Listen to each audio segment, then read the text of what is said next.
Chers collègues, chers futurs résidents, bonsoir et bienvenue à cette nouvelle vidéo intitulée Une dizaine de Kisem au Nemaku. Cette vidéo existait sur ma chaîne YouTube il y a très longtemps, mais j'ai dû la supprimer par erreur. C'est pour cela que je suis en train de la poster à nouveau pour en faire profiter tout le monde. Il s'agit d'un cas clinique que j'ai déniché parmi les sujets de Résidana de 2015 à Alger. Alors, il s'agit d'un homme âgé de 36 ans.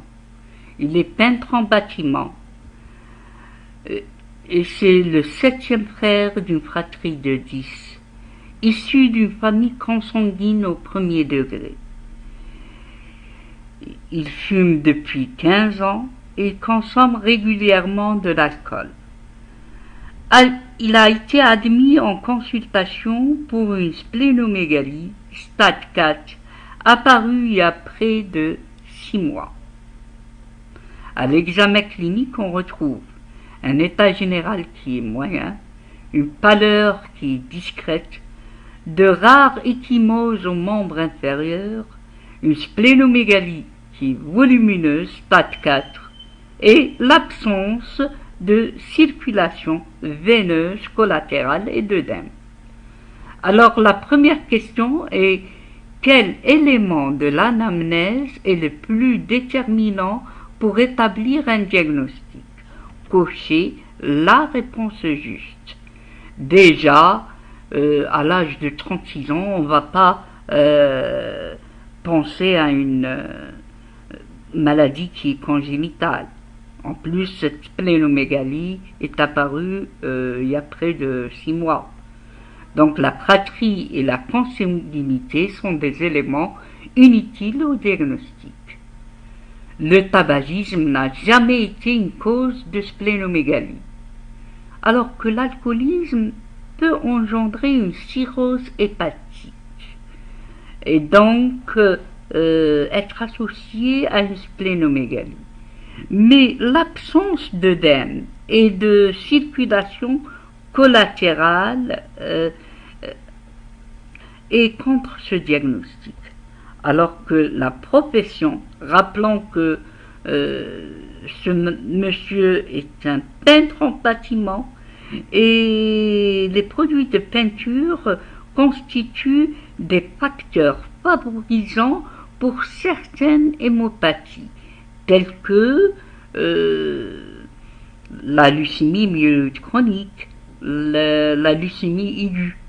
Donc la profession est un élément déterminant pour établir le diagnostic.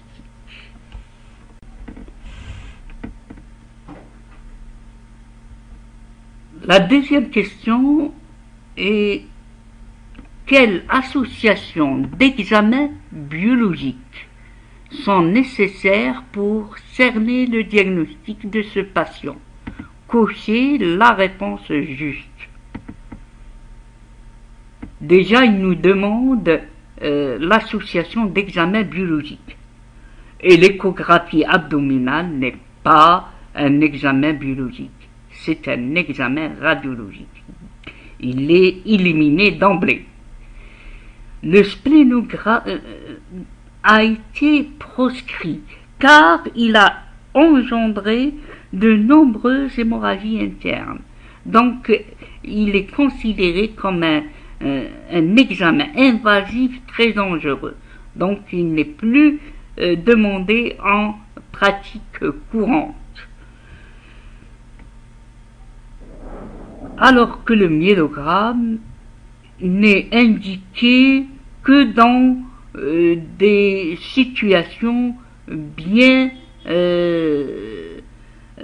précises, telles que l'anémie A régénérative, normochrome A régénérative, les thrombopénies isolées, les hyperleucocytoses avec pancytopénie. Donc le myélogramme n'est pas un examen à demander en première intention, de même que la biopsie ostéomédulaire. Et donc, l'association d'examens biologiques à demander en premier lieu sont l'hémogramme et le frottis de sang. Certains d'entre vous vont me demander pourquoi prescrire un hémogramme et un frottis de sang. Rappelez-vous, lorsqu'on a une splénomégalie, la prescription d'un hémogramme est indispensable à la recherche d'un syndrome myéloprolifératif avec myélémie, voire même un syndrome lymphoprolifératif splénique pur, comme dans la LLC, où on doit rechercher une hyperleucocytose avec lymphocytose.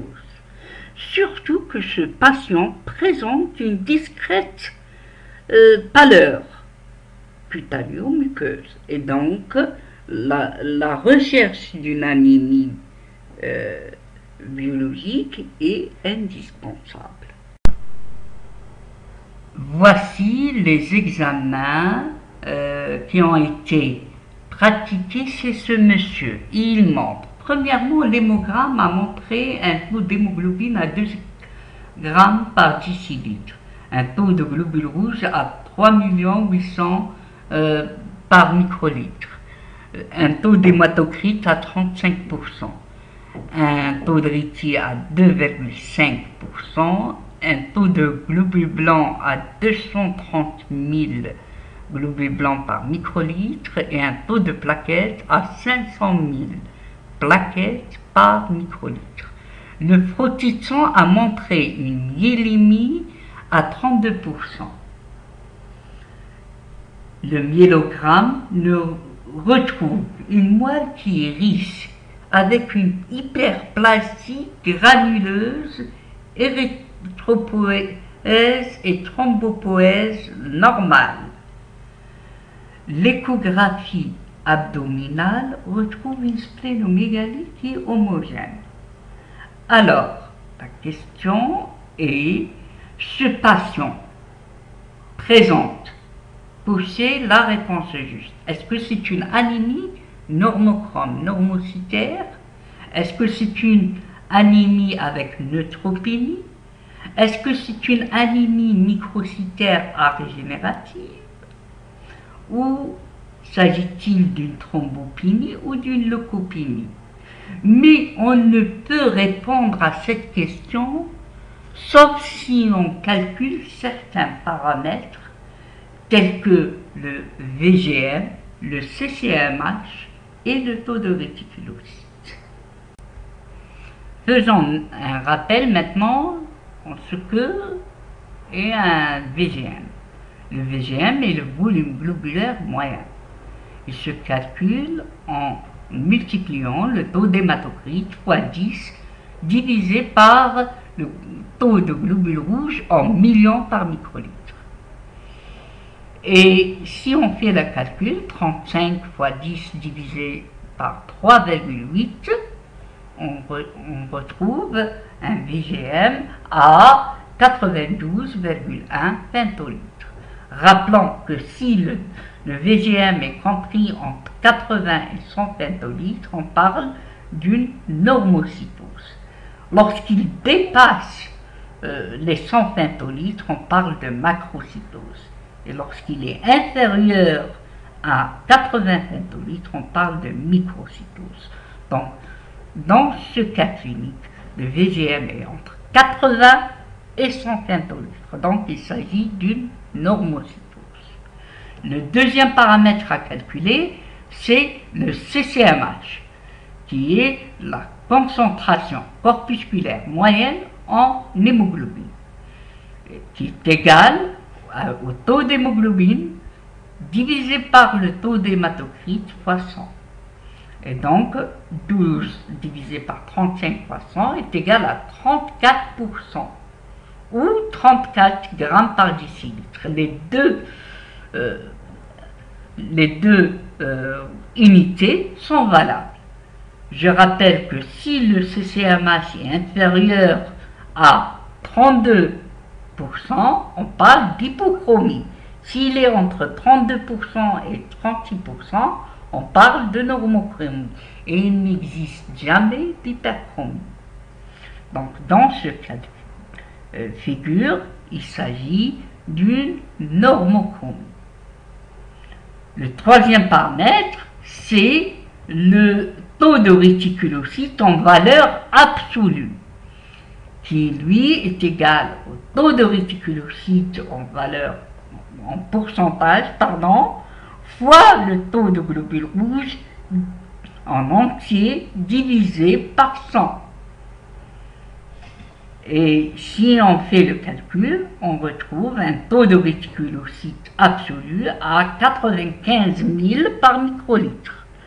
Je rappelle que si le taux de réticulocytes est inférieur à 120 000 réticulocytes par microlitre, il s'agit d'une anémie qui est arégénérative. Lorsqu'il dépasse les 120 000 réticulocytes par microlitre, il s'agit d'une anémie régénérative. Donc, il s'agit d'une anémie arégénérative. Pourquoi anémie? Parce que le taux d'hémoglobine est à 12 grammes par décilitre. Et rappelez-vous, on parle d'une anémie chez l'homme lorsque le taux d'hémoglobine est inférieur à 13 grammes par décilitre. Et d'une anémie chez la femme si le taux d'hémoglobine est inférieur à 12 grammes par décilitre. Donc, au final, il s'agit d'une anémie qui est normocytaire, normochrome, arégénérative. Donc, la réponse A est juste. De plus, je vous fais noter que le taux de blanc est supérieur à 10 000 globules blancs par microlitre. C'est voire même supérieur à 100 000 globules blancs par microlitre. Donc il s'agit d'une anémie associée à une leucocytose et une thrombocytose, car le taux de plaquettes est supérieur à 450 000. La question suivante, le diagnostic le plus probable chez ce patient. Cochez la réponse juste.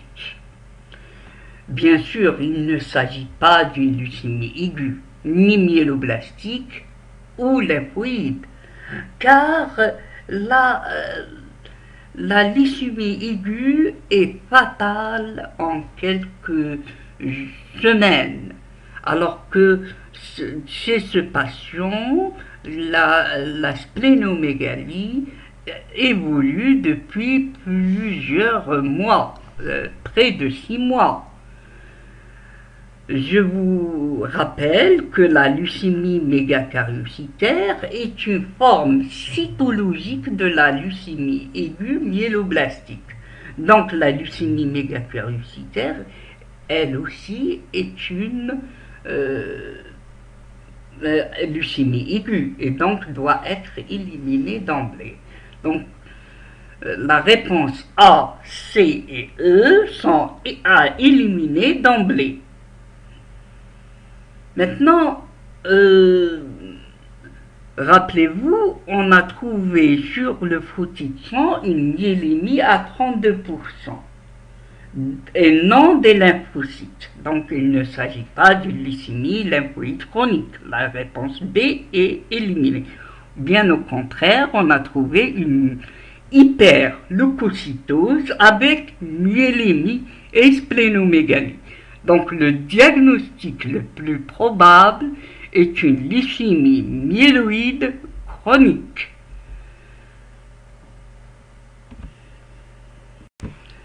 Maintenant, on passe à la question suivante. Quel est l'examen le plus utile dans le cadre du bilan complémentaire? Cochez la réponse juste. Bien, maintenant, je dois faire un rappel sur le diagnostic de la LMC, la leucémie myéloïde chronique. Le diagnostic positif est posé à l'aide d'un karyotype ou une cytogénétique conventionnelle, à la recherche d'un chromosome qu'on appelle le chromosome Philadelphie. Ce chromosome Philadelphie est tout simplement une translocation entre le chromosome 9 et le chromosome 22. Cette translocation va engendrer la juxtaposition du proto-oncogène ABL juste à côté de la région BCR. Donc, le proto-oncogène ABL1 va se transloquer et se juxtaposer à la région BCR, entraînant la formation d'un gène chimérique qu'on appelle BCR-ABL. Ce gène chimérique va coder, bien sûr, pour une protéine chimérique qu'on appelle la tyrosine kinase chimérique. La tyrosine kinase chimérique a pour effet d'augmenter la prolifération de la lignée granuleuse. Donc, en conclusion, l'examen qu'il faut demander pour le diagnostic est un karyotype conventionnel à la recherche d'une translocation 922 ou une PCR, voire une RT-PCR, une PCR en temps réel, à la recherche du transcrit chimérique BCR-ABL. Maintenant, quel est l'examen indispensable à pratiquer pour le traitement optimal de cette maladie? Cochez la réponse juste. Rappelez-vous, le traitement actuel de la LMC, ce sont les antityrosine kinases chimiques ou les antityrosine kinases de synthèse, car le gène chimérique BCR-ABL va coder pour une tyrosine kinase chimérique, et donc ces médicaments tels que l'hématinib ou l'hématib vont bloquer cette protéine responsable de la prolifération cellulaire. Mais le seul traitement censé être curateur est l'allogreffe de cellules souches ou l'allogreffe de moelle osseuse. Mais afin de pratiquer une allogreffe de cellules souches, il est indispensable de pratiquer un typage SLA chez le patient et sa fratrie, afin de rechercher un donneur SLA compatible. Donc la réponse juste, l'examen indispensable pour le traitement optimal est le typage SLA du patient et de sa fratrie afin de rechercher un donneur SLA compatible. La question suivante est: quel est le traitement qu'il faut instituer en première intention chez ce patient? Cochez la réponse juste. On vient de le dire, il s'agit des antityrosine kinases de synthèse à type d'hématinib ou d'hématib. Alors que les corticoïdes, les vitamines B12 et B9, la splénectomie n'ont aucun intérêt dans le traitement de cette pathologie. Parlons un petit peu de l'hydréa. L'hydréa est une chimiothérapie par voie orale. Ce sont des gélules à 500 mg. Ils étaient utilisés auparavant lorsque l'hématite n'existait pas, avant l'invention de l'hématinib. Mais cet hydréa n'entraînait qu'une rémission hématologique, c'est-à-dire normalisation des globules blancs, et clinique, c'est-à-dire disparition de la splénomégalie. Alors que les antityrosine kinases de synthèse peuvent engendrer même une rémission moléculaire, c'est-à-dire la disparition complète du transcrit BCR-ABL. Voilà. Maintenant, la question suivante est: comment surveiller l'évolution sous traitement? Cocher la réponse juste. Bien sûr, on ne va pas surveiller ce malade par une échographie ou un test de Kuntz-Mittel-Thorax, encore moins par un myélogramme. Par contre, il vaudrait mieux faire un examen clinique mensuel pour évaluer l'évolution de la taille de la rate. Donc, on surveille le patient, premièrement cliniquement, régulièrement, et un hémogramme mensuel,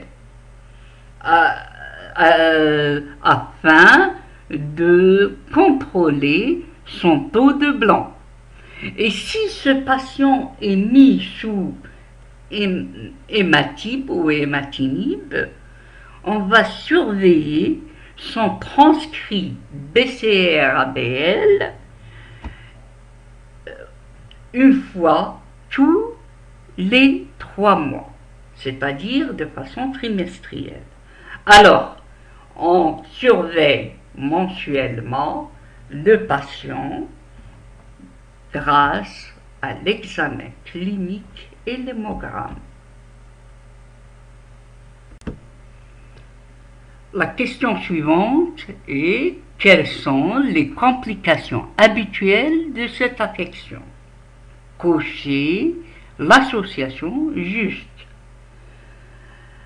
La rupture de la rate, oui, c'est une complication rare, mais existe chez les patients atteints d'ALMC. Les thromboses, bien sûr. Dans la LMC, il existe une hyperleucocytose. Cette masse de leucocytes vont boucher les petits vaisseaux, entraînant des thromboses. Donc la 2 est juste aussi.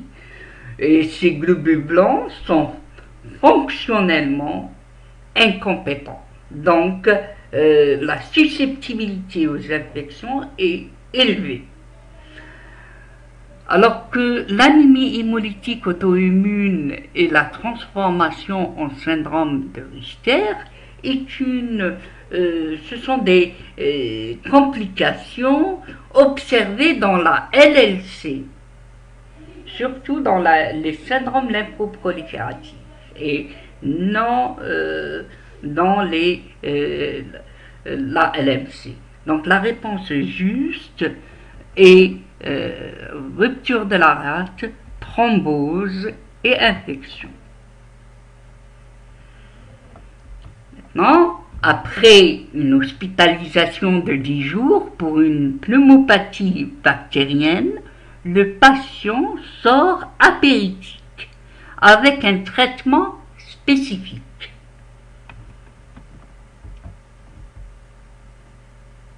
Quels sont les éléments de surveillance à titre externe? Cocher l'association juste. Est-ce qu'on fait une prise quotidienne de la température? Mais il vient de sortir apéritif. Ce n'est pas la peine de prendre encore la température. Pourquoi prendre la pression artérielle quotidiennement alors que la flèche splénique doit être surveillée maintenant de façon hebdomadaire ainsi que l'hémogramme. Donc, il faut surveiller encore la flèche splénique et son hémogramme. Donc, la réponse juste, c'est la réponse C, 3 et 4. Voilà, cette vidéo tire à présent à sa fin. Mais avant de partir, je vous prie encore une fois de m'excuser d'avoir supprimé cette vidéo sans le vouloir vraiment. C'était une faute d'inattention. Avant de partir, je vous prie de vous abonner, de me mettre un grand pouce bleu vers le haut si vous avez aimé cette vidéo et de la commenter. Sinon, si vous n'avez pas aimé, tant pis, mettez-moi un tout petit pouce vers le bas. Et ensuite, partagez cette vidéo, partagez partout, partagez cette vidéo, afin de faire en profiter tout le monde. Je vous remercie pour votre attention.